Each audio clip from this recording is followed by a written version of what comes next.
The Lions tour rolls on. We are into game 4. They've arrived in New South Wales in order to play the Waratahs. Do you know what Waratah is? No. It's a flower. It's a type of flower that's native to Australia. I never considered that a Waratah was a thing. Yeah. It's just a thing, isn't it? You're like, oh, it's the Tahs. There you are. Yeah, Look at them. It's the I know what a Tahs. rebel is. Yeah. I know what a force is. I Do you know what a a red Brumby is? Not really. It's a type of horse. Oh, is it? Type of horse. Oh, that explains the logo, doesn't it? Both of them explains the logo. Oh, yeah, the Waratahs as well. It's the logo. It's the flower logo. Yeah. Mad. Yeah. The more you know. The more you know. The more you know. So the game in 2015 was an absolute belter. The more you know, Tom Carter scored 2 tries. Yeah, you bastard. Jonathan Davis was fantastic. Yeah. Really great game. We're hoping for a repeat this weekend. Interesting that, as we discussed in the preview for the Reds game, it looks like Andy Fowler's doing a thing where he's sort of trying out like maybe a stronger team in the midweek game in order to give them a longer rest into the first test. They get a 10-day turnaround instead of a 7-day turnaround, as opposed to the usual logic of playing a weekend team and a midweek team, as coined by Clive Woodward. So what do you make of this Lions team? I think there are a lot of positions where there are test spots up for grabs. Oh, massively. But I do think there are certain positions where players who are slightly further down the pecking order and maybe getting grouped together a little bit here. It's a funny one, though, because we're still, weirdly, 4 games in, a little bit too early in the tour to like be categorising people as test players and midweek players. Like, I think Finlay Bealham has such a good shot at the test team at this point. I think that, you know, you look at Will Stewart had up and down kind of game last week, so you're potentially looking at him and Furlong could wrestle. And sometimes it just takes one game of being really good or really like making a couple of errors, you know, for that to be the case. Tyg Burns stepping in as captain is somebody that you must say is a favourite for the test team. You know, you look at like Henry Pollock's played very well, but like himself, Ben Earl and Josh van der Fleer all have to play really well now because the pressure's been put on with Jack Morgan playing really well at the weekend and Tom Curry playing so well against Argentina. Jack Conan obviously being a primary line-out jumper, Conan as was we've discussed fantastic before. as well. Yeah, being absolutely outstanding. He was one of the men of the match for that game.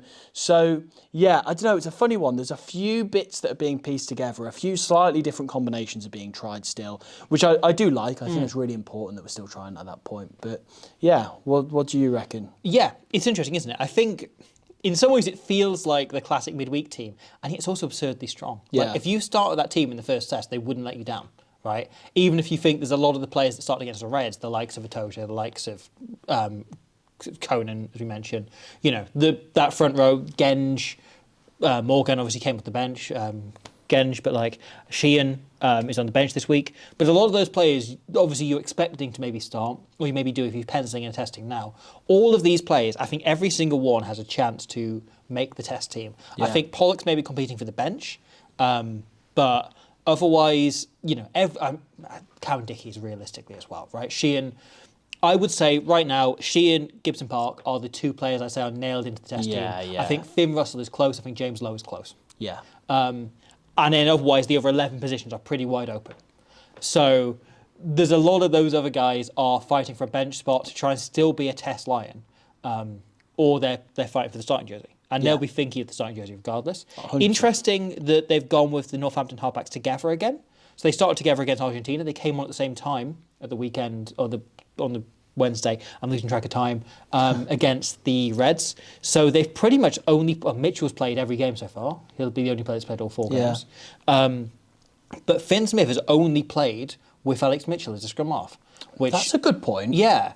That's a bit risky, isn't it? Partner at club level, yeah. And I'll be obviously honest, they've trained with others, but they wouldn't play together in game scenario. I'll be honest, I was, as much as I think he's been so good on this tour, especially in the last game, I was a little bit pissed off with the Finn Smith selection because Marcus Smith hasn't had a go at 10 4 games into the tour.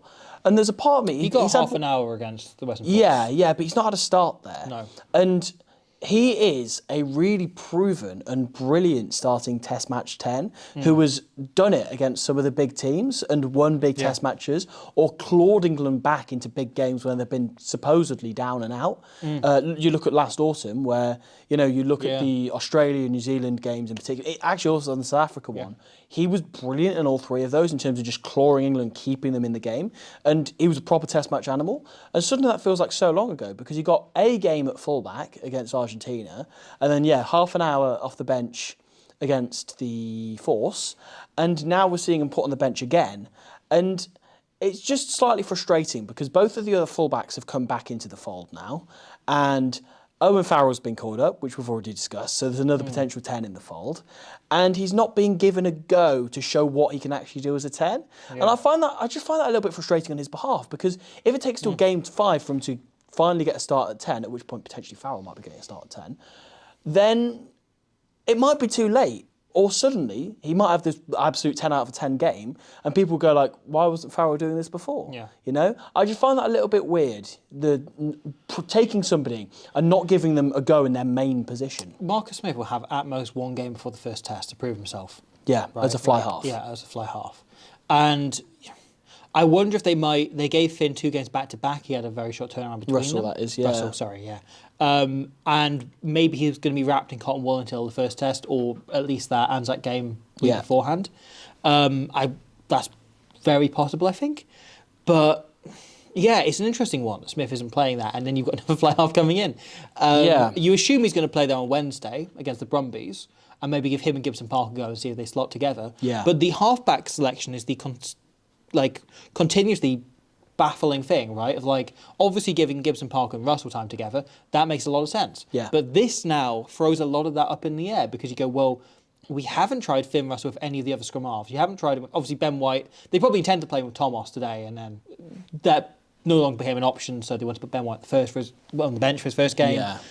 I guess and it'll be good to see how he goes. There a bit. Yeah. I'm sure he'll do well off the bench. Yeah. But what I'd imagine is what's happening here, because we've talked many, many times about what Finn Smith likes as a 10. And again, he likes time. He likes time to assess his options and figure out where he's going to throw the ball. And it was very much the same on, what was it, Wednesday when he came on, and Alex Mitchell was absolutely fizzing the ball to him. He was getting really, really quickly, and he was playing slightly deeper than Russell was, but flat enough that he could engage the line without, having to run at them really, really hard. Because he likes, again, to have time to really compose himself.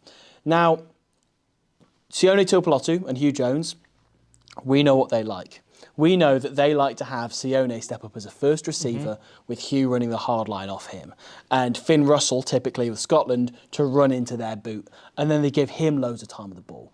Now, when Finn Smith plays at Northampton, and he has had the likes of Fraser Dingwall, in past Berger Ordendahl, even when Tommy Freeman plays in the centres, Rory Hutchison, like all of these players are ball players who like to go to the line on Finn Smith's behalf and then flip it out the back to him, so he can look up and then go, great, there's a cross kick on. Great, there's a long pass here. Brilliant, George Furbank's hitting a short line from fullback. I'd imagine that the main motivation for this is to let Finn Smith do that out the back of, let's face it, the 2 best centres at that move that there are in Northern Hemisphere rugby at the very least. I'd imagine it is a case of, we've seen what Finn Smith can do when he's got, Bundy outside him or whatever, and it is trying this combination, because Tuipulotu isn't just about those two, it's about the fly half that's next to them as well. It's interesting that other than the Northampton halfbacks in the first game, which I think was smart, but also was forced by the call-ups and the players still with their clubs, this is the first time in the tour that we have seen Andy Farrell go for units that play together regularly. Right, so we've got 2 Irish second rows in Byrne and Ryan. We've got 2 English halfbacks in Mitchell and Finn Smith. And then you've got 2 Scottish centres in Tuipulotu and Hugh Jones. Yeah. And he is going, okay. And all of the Welsh players are on the bench. Yeah. Yeah, the entire Welsh national team is on the bench, surprisingly. We've seen units that we've mixed and matched before. Can we just glue these units together? Are they better when they play with guys they're used to versus guys who they're getting to know still? It definitely throws that excuse out the window, doesn't it? About we're clunky because we don't know each other very well, that they've got those. And sure, Henry Pollock and Ben Earl haven't played together for more than 20, and even then Ben Earl was playing as a centre when that happened before. There's a few of these that they've now trained together for long enough that they should know each other pretty well by this point. And with that in mind, you would expect that the Lions would do really well, particularly in attack in this game. And again, defensively, it's a really strong pack that they've got. Luke Cowan-Dickey, again, really, really quick off the line, really good at that chop. Pierre Schumann playing up front as well, really good at just smoking people in 2-man shots as well. I do want to quickly mention the back three, because we haven't mentioned that. Oh, yeah, of course. Two players making their debuts in Hugo Keenan and Blair Kinghorn. I think this might be the first time I've ever cheered for a Hugo. I think this might be a first. I've cheered for an Elvis before watching a rugby match. I've said go on Elvis, but never go on Hugo. So I think that would be a brand new experience for me. Nice. That's very exciting.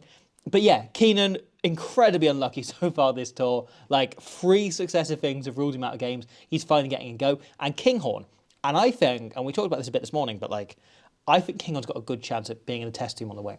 And I think it's actually a good thing he's getting go on the wing.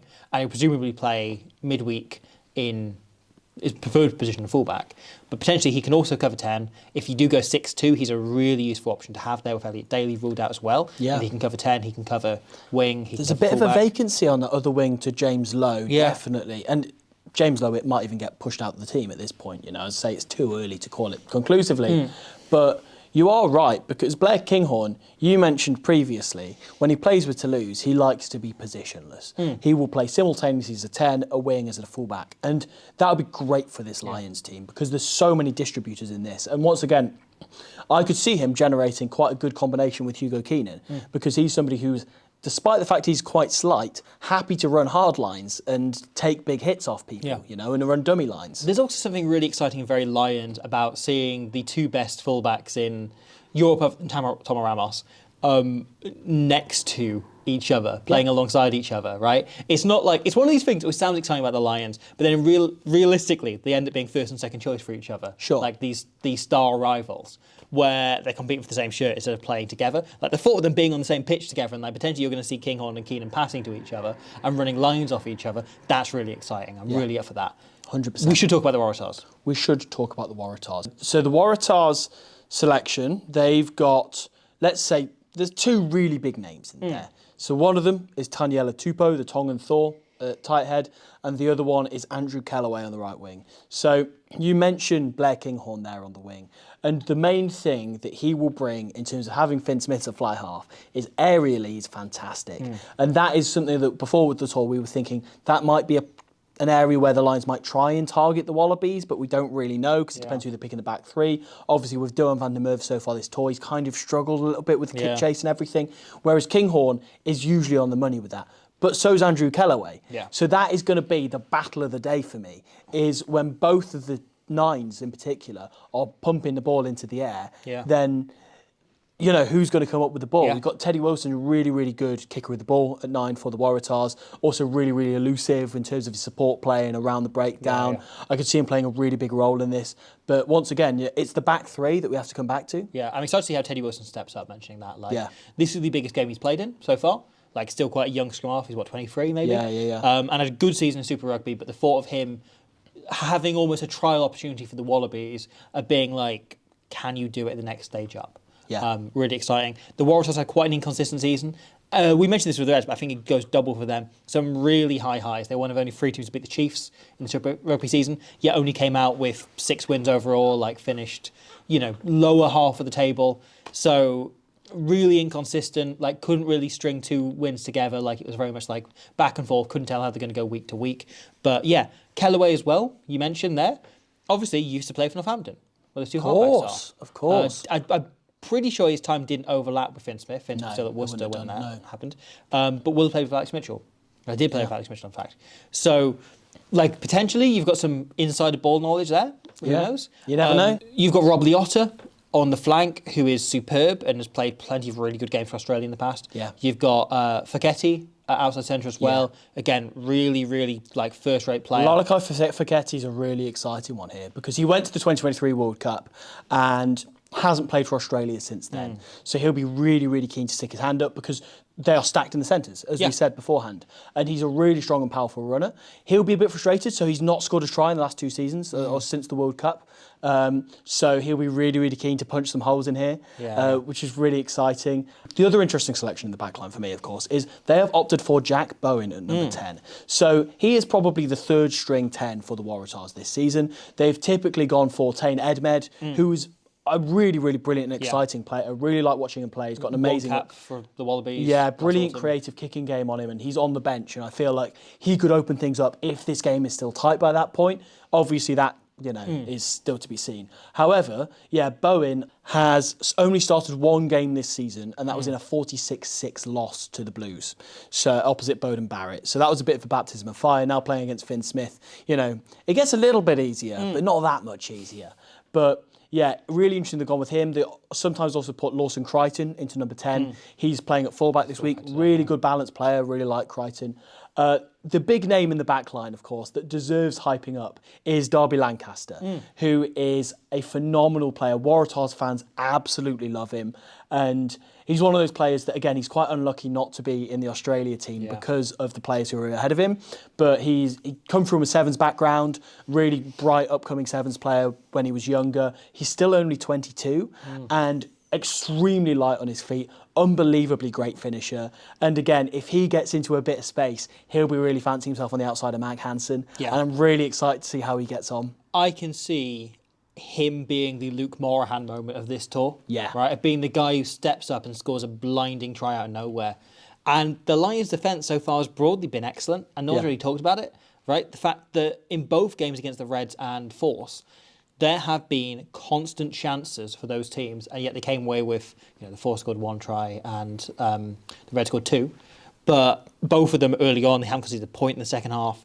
And I think, the Waratahs finished below both of them in Super Rugby, but is there a chance, looking at that back line, for more kind of like individual brilliance and individual breakaways that maybe what cause those tries and cause those like individual moments of attack? And once again, once Ed Med comes on, you would imagine he'll be looking to set up a few of those opportunities, Also, like, to look a little bit at the pack, you've got Hugh Sinclair, I really like. Yeah, I really like Hugh Sinclair. He's the captain for the Waratahs, and he's one of those just real all-rounder number 8s. That he's not the most big, physical, imposing presence, You look at works hard. Yeah. Like, one of those players that's really good at carrying the ball and making straight up on his feet and carrying around the corner to carry the next phase. Yeah, exactly. And really good ball handling skills on him. That I really, really like the look of him. And playing opposite Ben Earl, he will cherish that. And he will look to melt him once or twice. So, yeah, really excited by. There's just a few of the players, certainly that I look at from the Waratahs and think they're really good. Ferguson Warner as well, I think really, really solid line-out operator in particular. And they also have Matt Phillip making his debut off the bench. Yes, which is exciting. His return for Back Australia. from Japan, great player. Can come on and bring a bit of grunt if they need to shore things up a little bit. And again, before he went to Japan, he was a pretty solid mainstay in the Australia squad. So he will come on angry and looking to impress Joe Smith. So, Question, can the Waratahs do it? It's a tall order. Yeah. I will say that much. I don't think the squad that they've put out is as strong as the Reds one. But once again, I think if they look at that halfback axis of Teddy Wilson and Jack Bowen, if they both play absolute blinders, then they could be in this game. It's a very similar team to the one that went and beat the Chiefs. Like, they had some players you consider first choice missing in that team. Yeah. And they went out and they won it. And you had Wilson was outstanding and kind of, scored the critical try. And it becomes like they would need that level of effort.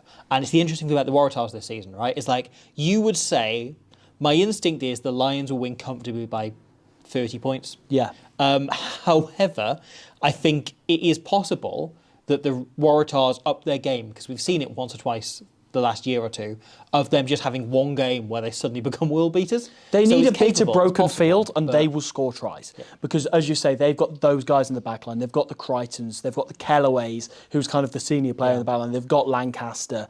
Yeah, it's a really exciting back line. And, Lalakai Faketi, as you mentioned earlier. I also look at that Lions pack, right? And there's a lot of penalties in it. Yeah. There's a lot of penalties in that Lions pack. It's probably the least, maybe other than maybe McCarthy could have come in for Byrne, but like in terms of the players most likely to give away a stupid penalty when things are going well, Karen Dickey, Balaam, Ryan, like Pollock, all of them have a habit of just doing something daft when they shouldn't. It's a very good point. Leadership will be everything. Yeah. Thankfully, they've got Byrne in there and they've got Tuipulotu and they're both international level captains. Yeah. But you are right. Thankfully, they've got a couple of ship steadies on the bench. Yeah. But yeah, it'll be interesting to see how that one goes. Intriguing. All right. I'm excited. I'm looking forward to it. Lions tour rolls along. What do you think a Waratah will be in a week's time? A flower that is happy but maybe dead. Is that not all flowers? They're living things. That was a controversial take to end that episode, know. wasn't it? Woke nonsense.